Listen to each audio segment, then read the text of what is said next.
Hi guys, welcome back to our YouTube channel Naughty Cutie Srikar.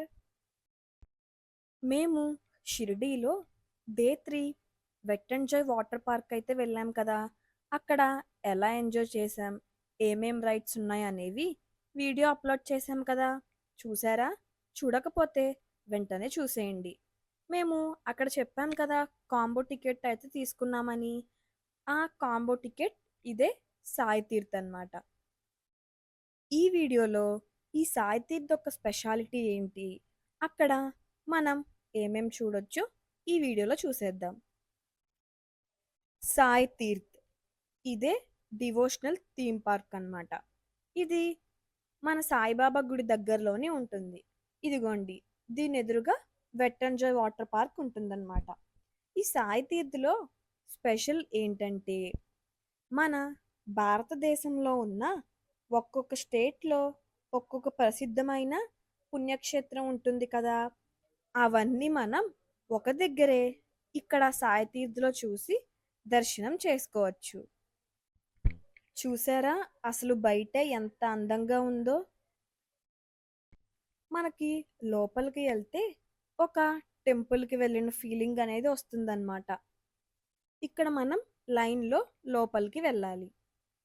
అదే మనం combo ticket కాకుండా normal ticket అయితే 530 rupees ఉంటుందన్నమాట.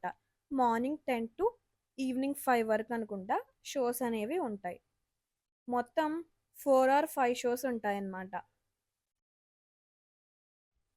First మనం వెళ్ళేది టెంపుల్స్ విజిట్ అన్నమాట. అదే టెంపుల్ రైడ్. మన ఇండియాలో అన్ని స్టేట్స్లో ఉన్న టెంపుల్స్ మనం ఇక్కడ ఒకే దగ్గర చూడొచ్చు. మనం ఇక్కడికి ఫ్యామిలీతో వెళ్తే చాలా బాగుంటుంది.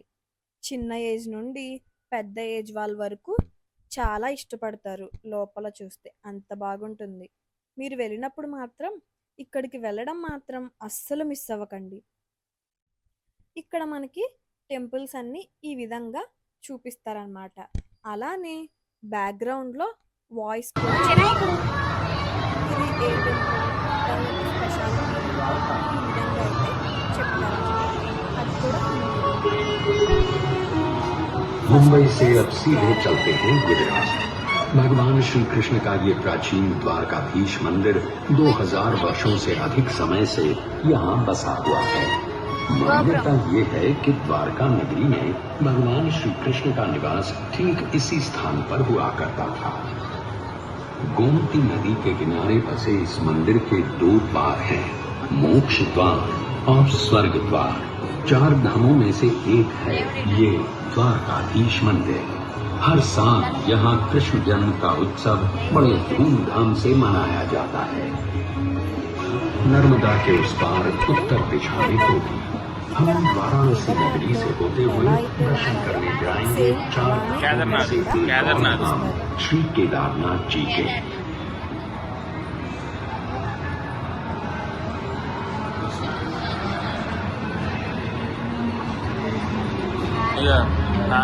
केदारनाथ शिव जी का मंदिर है। इसे खुद पांडवों ने बसाया था ऐसा माना जाता है। आज का जो मंदिर है उसकी रचना 1200 साल पुरानी है। इस मंदिर के द्वार हर साल केवल अक्षय तृतीया से कार्तिक पूर्णिमा तक यानी लगभग 6 महीने खुले रहते हैं।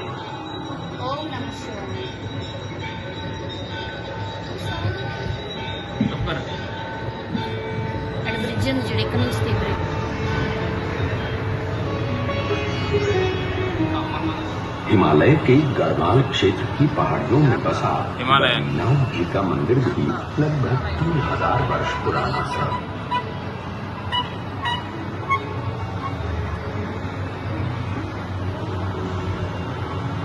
भगवान विष्णु के इस मंदिर का उल्लेख महाभारत, भागवत पुराण, पद्म पुराण इन सभी ग्रंथों में पाया जाता है। तो आइए दर्शन करते हैं श्री बद्रीनाथ जी के।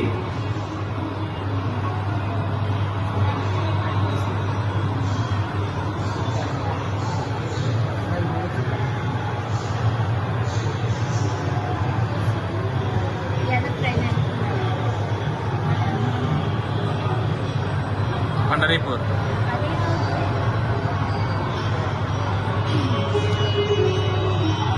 सदियों से लाखों करोड़ों लोग आषाढ़ी एकादशी के दिन भगवान विठल के दर्शन के लिए महाराष्ट्र के पंढरपुर पहुंचते हैं। पंढरीपुरम ఇది। भगवान विठल की इस वारी को कौन नहीं जानता।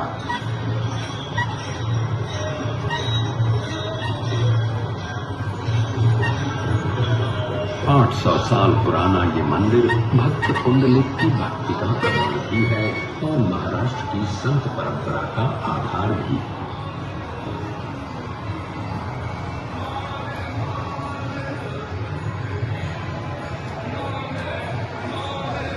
అమృత్సర్ మన తిరుపతి కూడా చూపిస్తారు రే। महाराष्ट्र से अब सीधे चलते हैं जिंदा दिल पंजाब के स्वर्ण मंदिर में।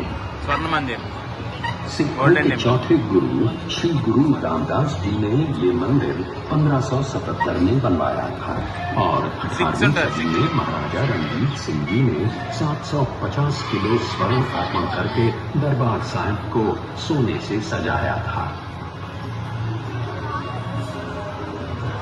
ये अकाल तख्त है और ये है गुरु ग्रंथ साहिब।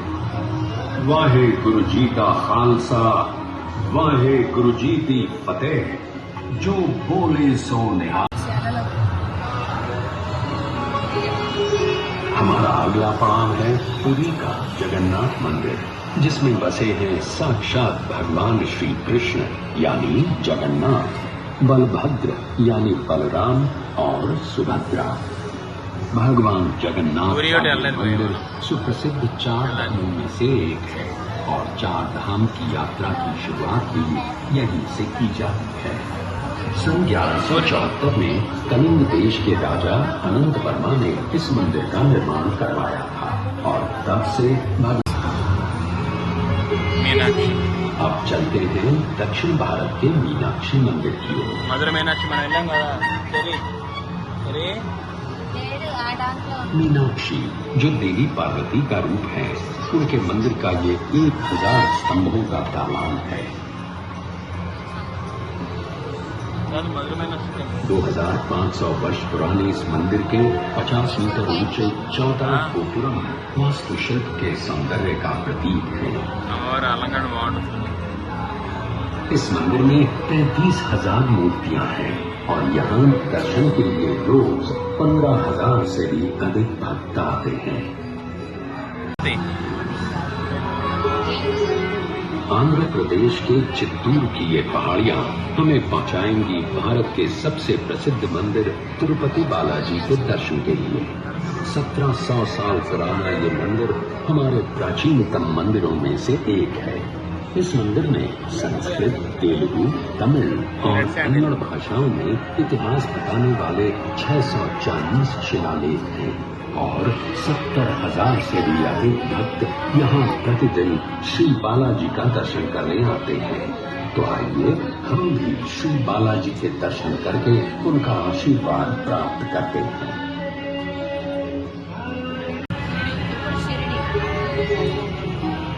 अब इस तीर्थ यात्रा के समापन का समय आ गया है, पर इसे समाप्त करने से पहले चलते हैं शिरडी और ले लेते हैं साईं बाबा का आशीर्वाद।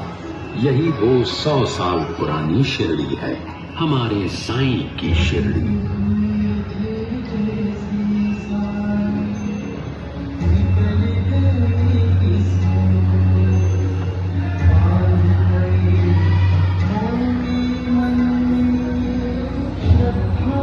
ఇక్కడ టెంపుల్స్ అన్ని అయిపోయిన తర్వాత లాస్ట్లో ఇదివరకు రోజుల్లో షిరిడి ఇదివరకు షిరిడి ఎలా ఉండేది నగరం। तो अब अनुमति दें, साईं बाबा के आशीर्वाद के साथ इस तीर्थ यात्रा का समापन करते हैं। हमें आशा है कि आपकी ये यात्रा सफल हुई। అవర్స్ మూవీ షో అయితే ఉంది। సాయిబాబా గారి వాక్యాలు కూడా మనకు చూపిస్తారనమాట। అది అయిపోయిన తర్వాత ఇక్కడ 5Dలో హనుమంతుడు లంకా దహనం చేసింది కూడా మనకు చూపిస్తారు। ఇదైతే చాలా బాగా నచ్చిద్ది పిల్లలకి కూడా।